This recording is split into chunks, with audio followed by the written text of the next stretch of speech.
আল্লাহ তাআলা কাউকে কাউকে সম্মানিত করবেন, আবার কাউকে কাউকে বেইজ্জত করবেন। ইন্নাল্লাহা ইয়ারফাউ বিহাদাল কিতাবি আকওয়ামান ওয়া ইয়াদউ বিহি আখারিন। এই কোরআন এমন একটা কিতাব, যেই কিতাবের মাধ্যমে আল্লাহ তাআলা দুনিয়ার মধ্যে কাউকে কাউকে সম্মানিত করেন, ওয়া ইয়াদউ বিহি আখারিন, আবার কাউকে কাউকে লাঞ্ছিত করেন। দুনিয়ার মধ্যে কোরআন শিখবে, পড়বে, বুঝবে এবং মানবে, ওই বান্দাদের জন্য 10টা ফায়দা উপকার রয়েছে। কয়টা ফায়দা? আজকে গুনে গুনে ফায়দাগুলো মুখস্থ করে যাবেন এবং মাঝে মধ্যে স্মরণ করবেন যে আমি যদি কোরআন শিখতে পারতাম, আমি যদি কোরআন অনুযায়ী আমল করতে পারতাম, আমার জীবনেও এই 10টা ফজিলতের অধিকারী আমি হতে পারতাম। 1 নম্বর ফায়দা হলো, কেন রে ভাই নিকটে, 1 নম্বর ফায়দা হলো, যদি কোনো বান্দা দুনিয়ার মধ্যে কোরআন শেখে, পড়ে, বোঝে এবং সে অনুযায়ী আমল করে, আল্লাহ রাসূল বলেন প্রত্যেকটা হরফের বিনিময়ে আল্লাহ তাআলা ওই বান্দার আমলনামায় 10টা করে নেকি লিখে দেবেন। আল্লাহ রাসূল বলেছেন, মান ক্বারা হারফাম মিন কিতাবিল্লাহ ফালাহু বিহি হাসানাতুন ওয়াল হাসানাতু বিহি আশরি আমসালিহা। যেই বান্দাগুলো কোরআনে কারীমের তেলাওয়াত করে, আল্লাহ তাআলা ওই বান্দার আমলনামায় প্রত্যেকটা হরফের বিনিময়ে 10টা করে নেকি লিখে দেন। সুবহানাল্লাহ। দুনিয়ার মধ্যে অনেক কিতাব রয়েছে, কিন্তু কোন কিতাব পড়ার দ্বারা কারো আমলনামায় সওয়াব লেখা হয় না। কোরআনে কারীম এমন একটা কিতাব, যেই কিতাব তেলাওয়াত করার মাধ্যমে, যেই কিতাব তেলাওয়াত করার কারণে আল্লাহ তাআলা প্রত্যেকটা হরফের বিনিময়ে বান্দার আমলনামায় 10টা করে নেকি লিখে দেন। শুধু তাই নয়, 2 নম্বর ফাজিলত, যদি কোনো বান্দা কোরআনে কারীম তেলাওয়াত নাও করতে পারেন, ওই বান্দার জন্য ফজিলত রয়েছে। ওই বান্দা যদি মায়া ভক্তি শ্রদ্ধা সহকারে শুধু কোরআনের দিকে তাকায় থাকে, আহারে আমি কোরআন পড়তে পারি না, মায়া ভক্তি শ্রদ্ধা সহকারে তাকায় থাকে, আর যদি একটু পড়ার চেষ্টা করে, আর যদি পড়া শেখার চেষ্টা করে, তাহলে আল্লাহ তাআলা ওই বান্দার আমলনামায়ও সওয়াব লিখতে থাকেন। আল্লাহ রাসূল বলেন, দুনিয়ার মধ্যে এমন 3টা বিশেষ বস্তু রয়েছে, যেই 3টা বিশেষ বস্তুর দিকে যদি কোনো বান্দা তাকায় থাকে, ওই বান্দার আমলনামায় যতক্ষণ পর্যন্ত বান্দারা তাকায় থাকবে, ওই বান্দার আমলনামায় ততক্ষণ পর্যন্ত আল্লাহ তাআলা সওয়াব লিখতে থাকবেন। 1 নম্বর, আন-নাযরু ইলাল কাবাতি ইবাদাত। যদি কোনো বান্দা কাবা শরীফের দিকে তাকায় থাকে, ওই বান্দার আমলনামায় সওয়াব লিখতে থাকা হয়। 3 নম্বর, আন-নাযরু ইলাল মুসহাফি ইবাদাত। যদি কোনো বান্দা কোরআনের কারীমের দিকে তাকায় থাকে, ওই বান্দার আমলনামায় সওয়াব লিখতে থাকা হয়। 3 নম্বর, আন-নাযরু ইলাল ওয়ালিদি ইবাদাত। যদি কোনো বান্দা মায়া ভক্তি সম্মান শ্রদ্ধা ভক্তি সহকারে তার বাবা মার দিকে তাকায় থাকে, ওই বান্দার আমলনামায় আল্লাহ তাআলা সওয়াব লিখতে থাকেন। তাহলে কোরআনের দিকে যদি আমরা তাকায় থাকি, তবু আমাদের আমলনামায় সওয়াব লেখা দিবেন কে? 3 নম্বর ফজিলত, যদি আমরা কোরআন শিখি, পড়ি, বুঝি এবং মানি, আমাদের জন্য 3 নম্বর উপকার হলো, আল্লাহ রাসূল আমাদের জন্য সুসংবাদ দিয়েছে, দুনিয়ার মধ্যে ওই সমস্ত ব্যক্তি হলো উত্তম, যেই সমস্ত ব্যক্তিগুলো কোরআন শিখবে এবং অপরকে শেখাবে। খায়রুকুম মান তাআল্লামাল কুরআন ওয়া আল্লামা। তোমাদের মধ্যে সর্বোত্তম ওই ব্যক্তি যারা কোরআন শেখে এবং অপরকে শিক্ষা দেয়। সুবহানাল্লাহ।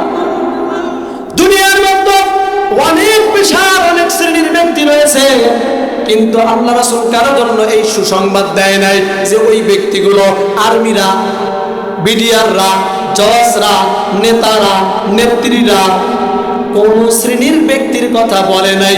শুধুমাত্র কেবলমাত্র শ্রেষ্ঠ ব্যক্তি হিসেবে আল্লাহ রাসূল ওই ব্যক্তিদেরই ঘোষণা দিয়েছেন যারা কোরআন মাজিদ শিখবেন এবং অপরকে শেখাবেন।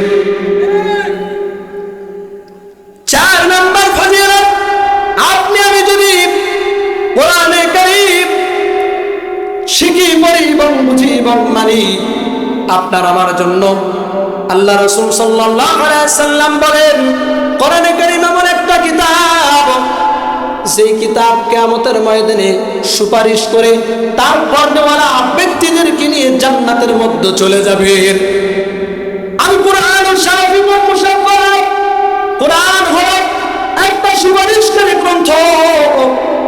কিয়ামতের ময়দানে কোরআন পড়নেওয়ালা ব্যক্তিদের জন্য সুপারিশ করবেন এবং তাদেরকে সুপারিশ করে নিয়ে জান্নাতের মধ্যে প্রবেশ করবেন। মুআজ্জাজ হাজিরিন, সুবহানাল্লাহর আওয়াজ বের হয় না? সুবহানাল্লাহর আওয়াজ বের হয় না?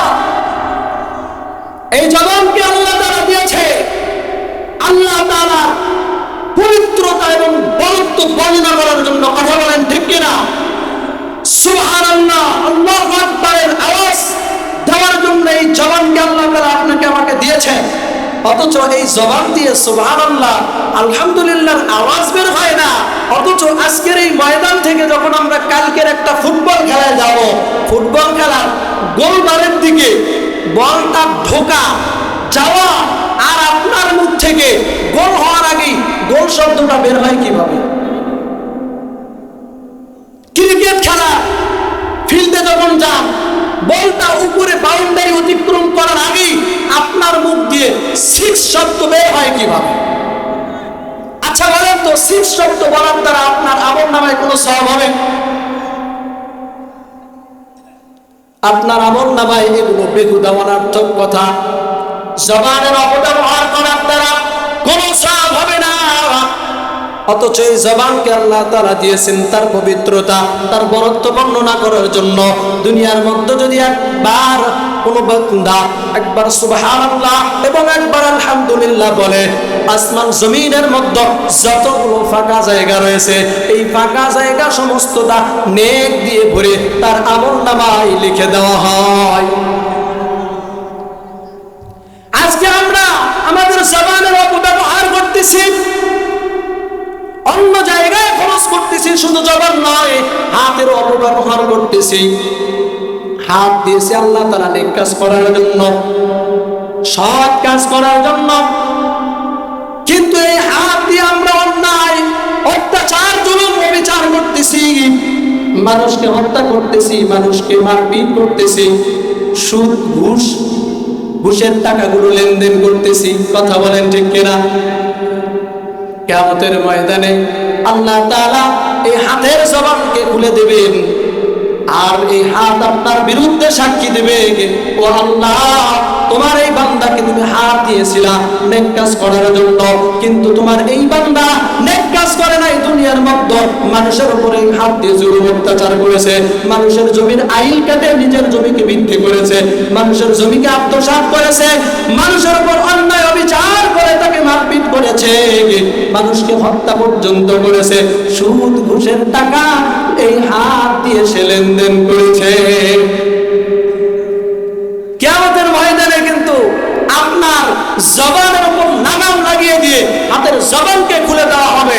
হাত তখন এই হাত দিয়ে যে অপকর্মগুলো করেছেন, এই অপকর্মগুলো সবগুলো আল্লাহর কাছে ওপেন করে দেবে, আর এই অপকর্মের কারণে আপনাকে সাজা ভোগ করতে হবে। পা দিয়েছেন আল্লাহ তাআলা মাদ্রাসা মসজিদে যাওয়ার জন্য, মাহফিলে আসার জন্য, কিন্তু আজকে আপনি মাদ্রাসা মসজিদের দিকে পা দিয়ে আসেন না, গান বাজনা এই যে মেলার মধ্যে আছেন, পা দিয়ে মেলার মধ্যে ঘোরাফেরা করতেছেন, গান বাজনা সিনেমা হলের দিকে দৌড়ান, অন্যায় কাজের জন্য পাটা ব্যবহার করেন। কিয়ামতের ময়দানে আল্লাহ তাআলা পাটার জবানটাকে খুলে দেবে, বলবে এই বান্দা তোমার পা দিয়ে তুমি কি কি নেক কাজ করেছো, তুমি তো নেক কাজগুলো সুন্দরভাবে বলবা। আল্লাহ বলবে অপকর্মগুলো বলো, অপকর্মগুলো তুমি বলতে চাইবে না। আল্লাহ তাআলা সঙ্গে সঙ্গে পার জবানটা খুলে দেবে, পা বলবে ও আল্লাহ তুমি তো পা দিয়েছিলাম মসজিদে যাওয়ার জন্য, মাদ্রাসায় যাওয়ার জন্য, দুনিয়ার সমস্ত নেক কাজে সহযোগিতা করার জন্য, কিন্তু তোমার এই বান্দা পা দিয়ে মসজিদে যায় নাই, মাদ্রাসায় যায় নাই, মাহফিলের প্যান্ডেলের মধ্যে যায় নাই, সমস্ত দুনিয়াবি কাজের মধ্যে পাটাকে ব্যবহার করেছে, জিনা ব্যভিচারের কাজে পাটাকে ব্যবহার করেছে, এবং গান বাজনার প্যান্ডেলের মধ্যে এই পা দিয়ে হেঁটে হেঁটে গেছে, কিন্তু কোরআনের মাহফিলে পা দিয়ে আসে নাই। এরকম ভাবে প্রত্যেকটা অঙ্গ প্রত্যঙ্গের আল্লাহ তাআলা জবান খুলে দেবেন। একটা অঙ্গেরও অপকর্ম সেদিন গোপন থাকবে না, সবগুলো ওপেন হয়ে যাবে। সুতরাং প্রত্যেকটা অঙ্গ প্রত্যঙ্গ হেফাজত করা দরকার আছে না নাই? আল্লাহ চোখ দিয়েছেন, কান দিয়েছেন, মুখ দিয়েছেন, নাক দিয়েছেন। সঠিক কাজগুলো করব, নেক কাজগুলো করব, অন্যায় কাজগুলো থেকে বেঁচে থাকব, নচেত প্রত্যেকটা অঙ্গ প্রত্যঙ্গ আপনার আমার বিরুদ্ধে দাঁড়িয়ে যাবে।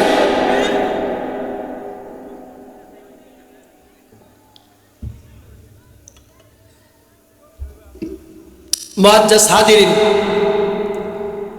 আমি যে কথাটা বলতেছিলাম, যদি আমরা কোরআনে কারীমের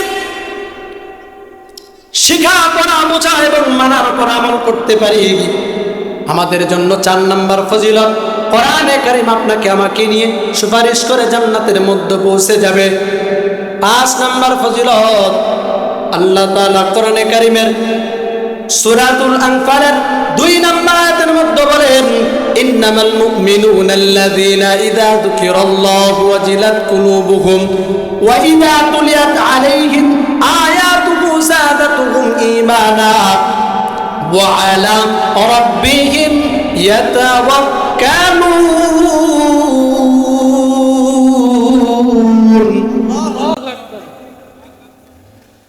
আল্লাহ তাআলা বলেন, ইন্নামাল মুমিনুনা আল্লাযীনা ইযা যুকিরাল্লাহু ওয়াজিলাত কুলুবুহুম, নিশ্চয় মুমিন হলো তারা যখন তাদের সামনে আল্লাহ তাআলার কোরআনে কারীমের আয়াত তেলাওয়াত করা হয়, তখন তাদের কোরআনে কারীমের আয়াত তেলাওয়াত করার কারণে তখন তাদের ঈমানটা তো বেড়ে যাবে, এবং যখন তাদের সামনে আল্লাহ তাআলার নামটা স্মরণ করা হয়, তখন তাদের অন্তরের মধ্যে আল্লাহ তাআলার ভয় চলে আসে। সুবহানাল্লাহ। ওয়াইদা তুলিয়াত আলাইহিম আয়াতুহু যাদাতুহুম ঈমানা, এবং যখন তাদের সামনে কোরআনে কারীমের আয়াত তেলাওয়াত করা হয়, তখন তাদের ঈমানটা আরো বেড়ে যায়। সুবহানাল্লাহ।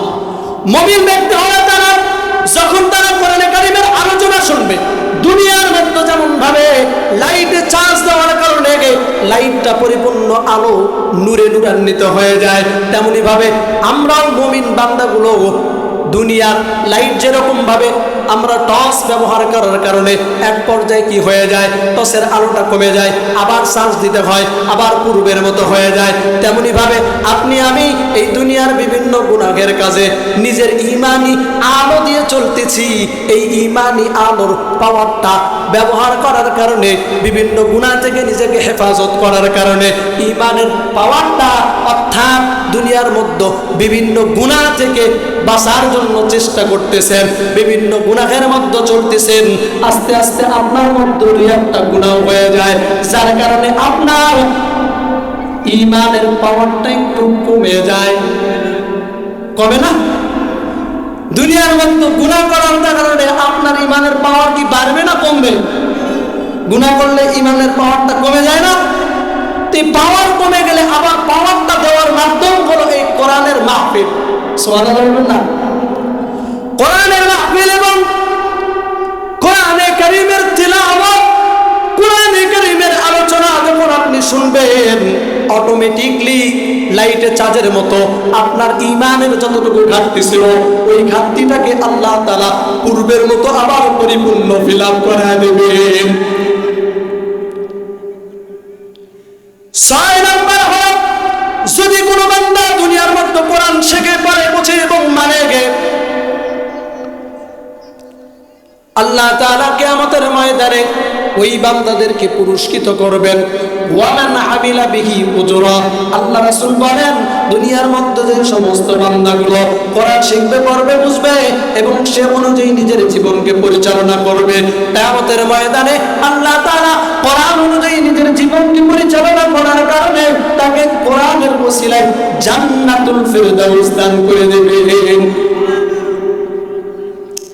7 নাম্বার হলো, আল্লাহ রাসূল বলেন, কোরআনের মাধ্যমে আল্লাহ তাআলা কাউকে কাউকে সম্মানিত করবেন, আবার কাউকে কাউকে বেইজ্জত করবেন।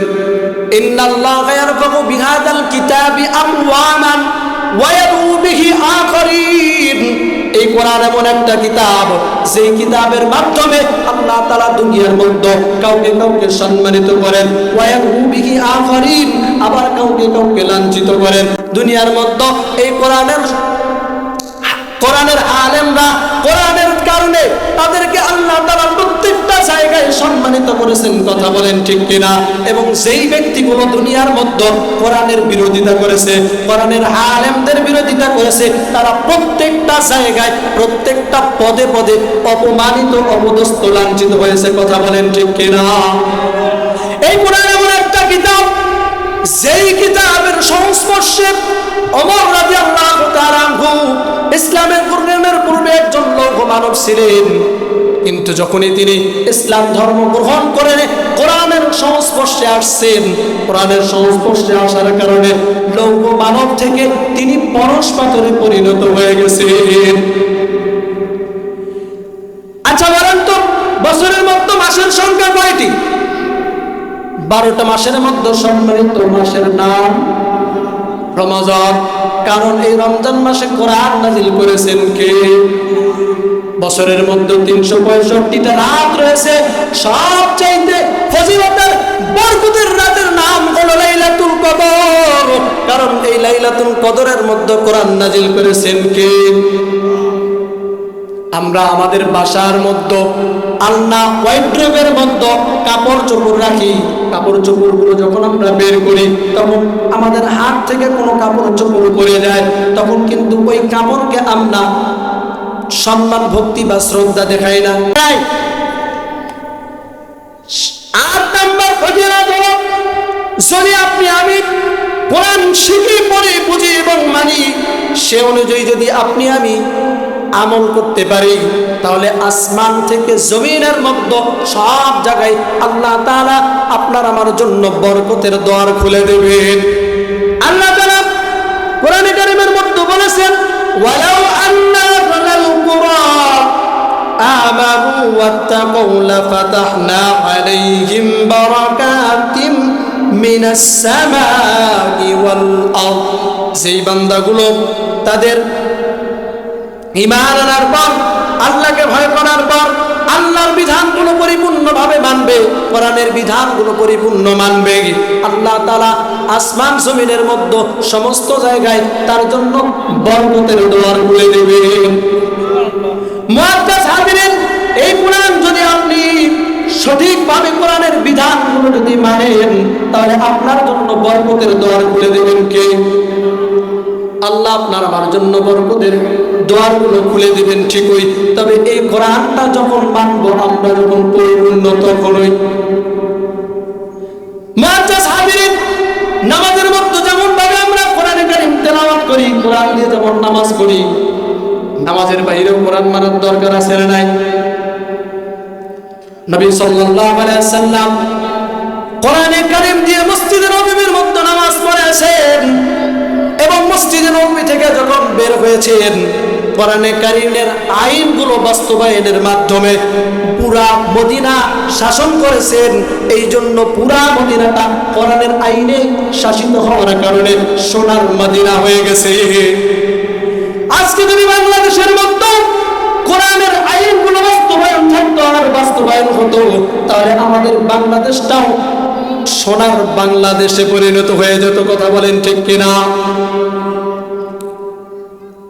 কোরআনের আইন যদি বাস্তবায়ন থাকে, তাহলে কোন চোর চামান্ডা, সুদখোর, ঘুষখোর, মারধর, সাদাবাজ, ধান্দাবাজ, টেন্ডারবাজি করার কারণে তাদের জেলের মধ্যে ভরা হতো, তারা কখনো ভি চিহ্ন দেখায় এবং চুটকি মেরে এই জেলখানা থেকে বের হয়ে আসতে পারতো না।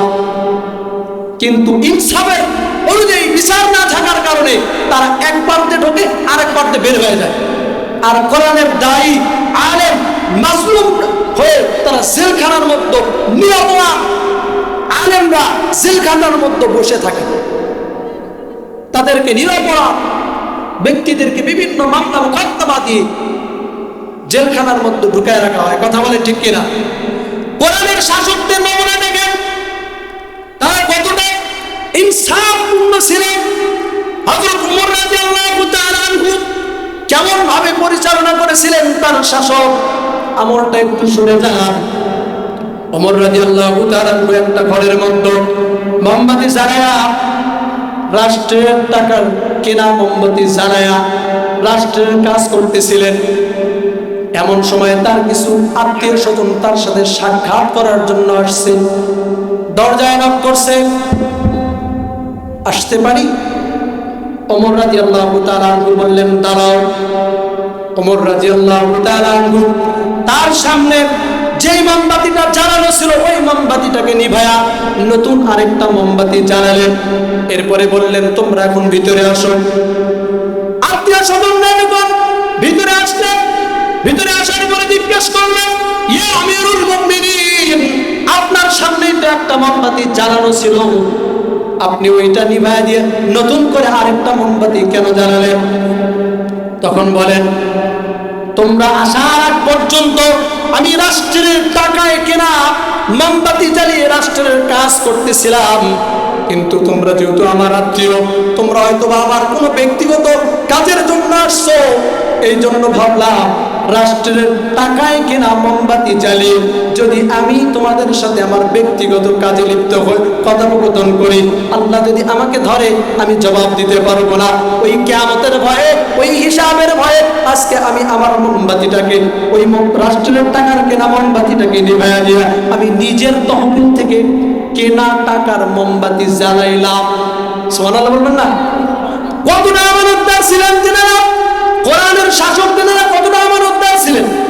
এরকম খলিফাতুল মুসলিমিন ওমর ফারুকের মতো আমানতদার নেতা আমাদের দেশে হওয়ার দরকার আছে না নাই? সে যে দলেরই হোক না কেন কোনো অসুবিধা নাই, কিন্তু আমরা একজন ওমর ফারুকের মতো নেতা চাই।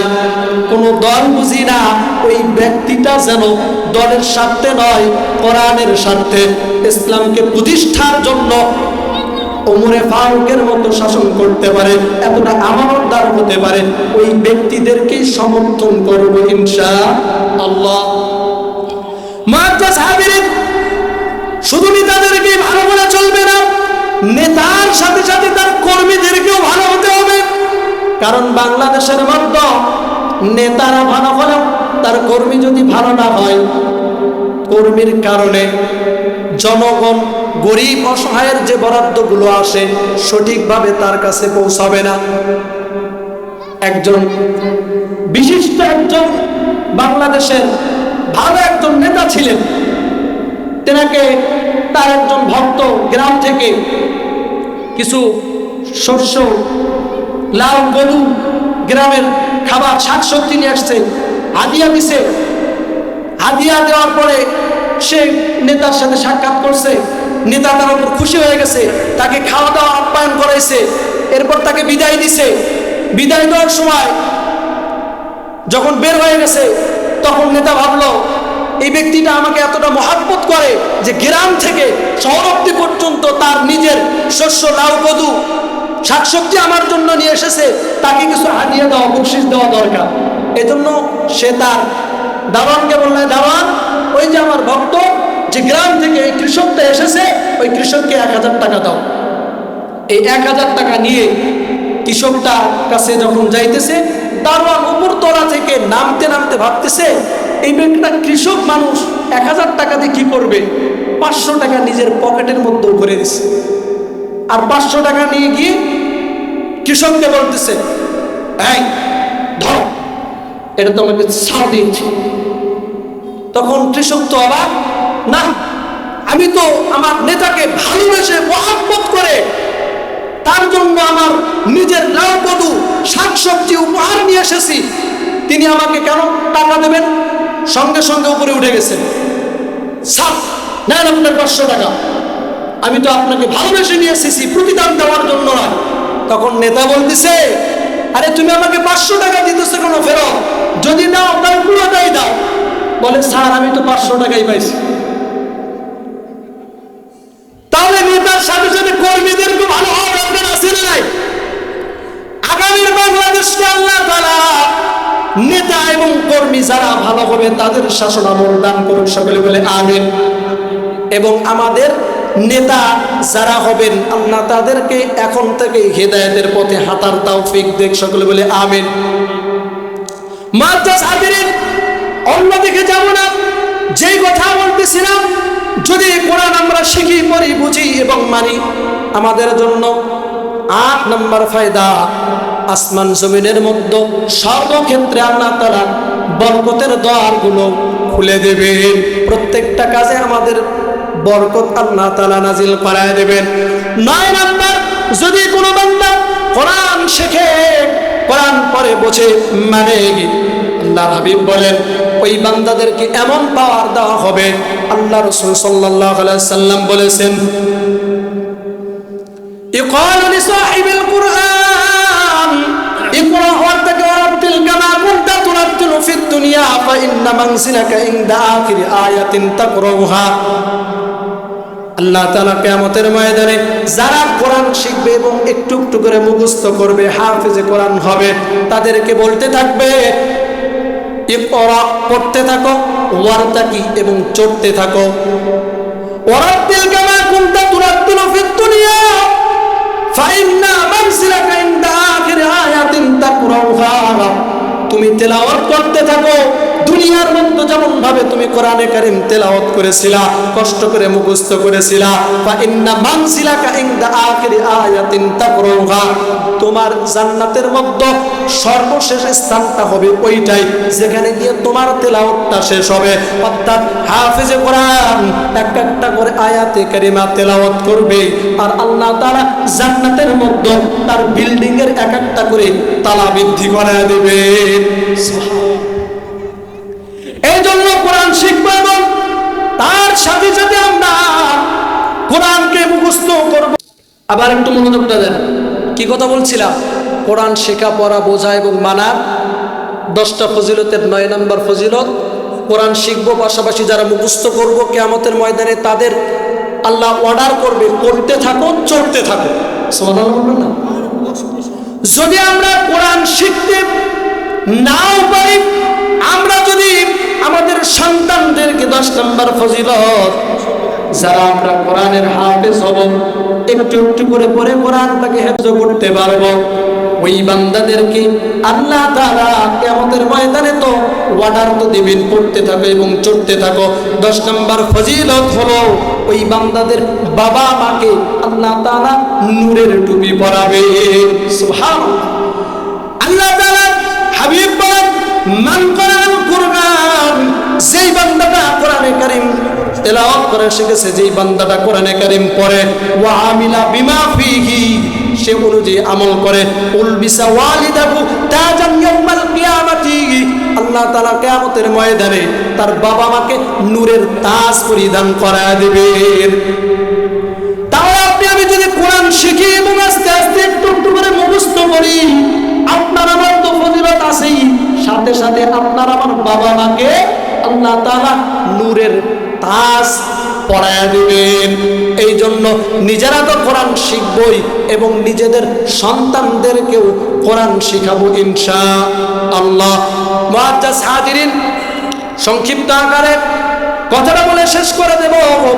যদি আপনি নিজে কোরআন শিখেন এবং আপনার সন্তানকে শিক্ষা দেন, সন্তানকে শিক্ষা দেওয়ার ফজিলতটা শুনে যান। যদি সন্তানকে শিক্ষা না দেন, আপনার জন্য ধরপাকড় তো আছেই। কিয়ামতের ময়দানে আল্লাহ রাসূল বলেছেন, আলা কুল্লুকুম রাইন ওয়া কুল্লুকুম মাসউলুন আন রাইয়াতিহি, প্রত্যেকটা ব্যক্তি তোমরা দায়িত্বশীল, প্রত্যেকটা ব্যক্তিকে তোমার দায়িত্ব সম্পর্কে জিজ্ঞাসাবাদ করা হবে।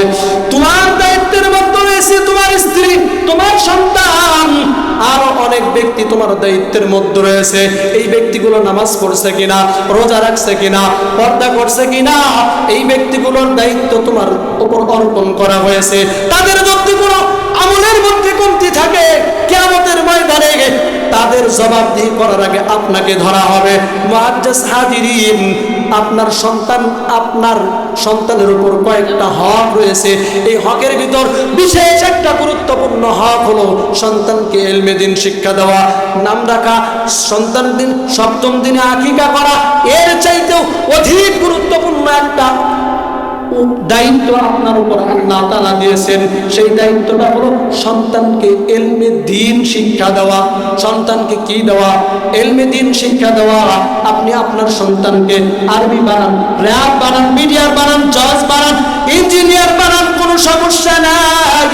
কিন্তু আপনার সন্তানকে যদি সর্বপ্রথম কোরআনে কারিমের জ্ঞানটা শিক্ষা না দেন, তাহলে এই সন্তানটা দুনিয়ার বুকে ওই জায়গাতে গিয়ে নিজেকে প্রতিষ্ঠিত করতে পারবে না, অন্যায় কাজের মধ্যে নিমজ্জিত হয়ে যাবে। কথা বলেন ঠিক কিনা? কারণ এই সন্তানটার ভিতর কোষ্ঠী পাথর আপনি ঢুকায় দেন নাই। কোনটা হালাল, কোনটা হারাম, কোনটা জায়েজ, কোনটা না জায়েজ, এই জ্ঞানটা আপনি সন্তানকে দেন নাই।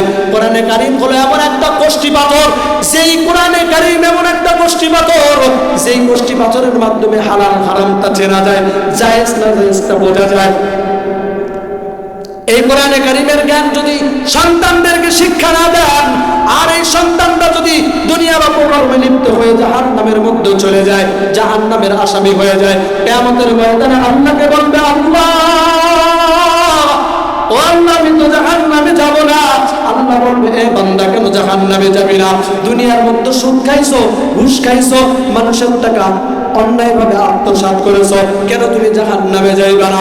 নামাজ পড়ো না, ইবাদত বন্দেগী করো না, কেন জাহান্নামে যাইবা না রে বান্দা?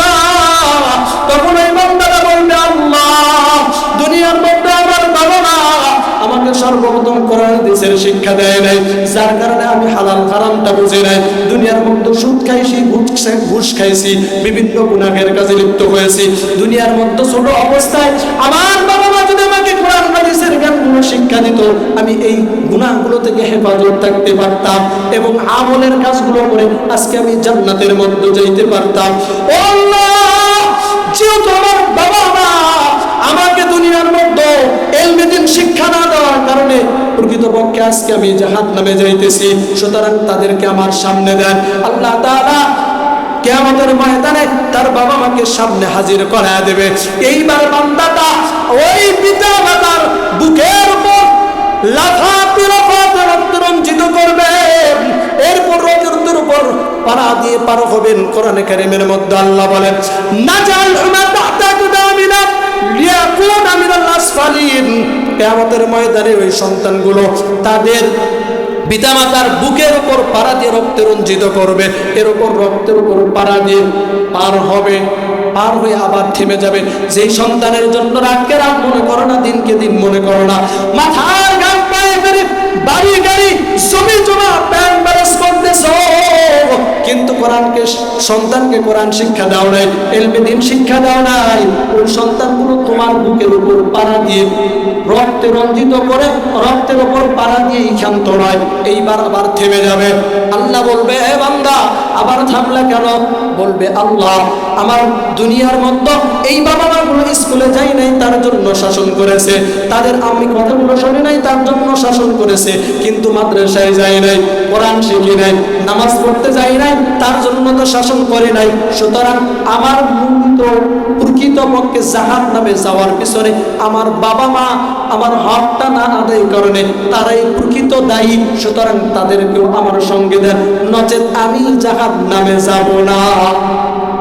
অবশেষে আল্লাহ তাআলা ওই জাহান্নামী সন্তানকে সহ তার পিতা মাতা, জাহান্নামী সন্তানকে তার পিতা মাতা সহ জাহান্নামের মধ্যে নিক্ষিপ্ত করে দেবেন। নাউজুবিল্লাহ বলবেন না? এই জন্য নিজেদের সন্তানদেরকে কোরআন হাদিসের শিক্ষা দিবেন তো, যেটাই বানান, আরবি, মিডিয়ার, জজ, ইঞ্জিনিয়ার, কোনো সমস্যা নেই, কোরআন হাদিসের শিক্ষা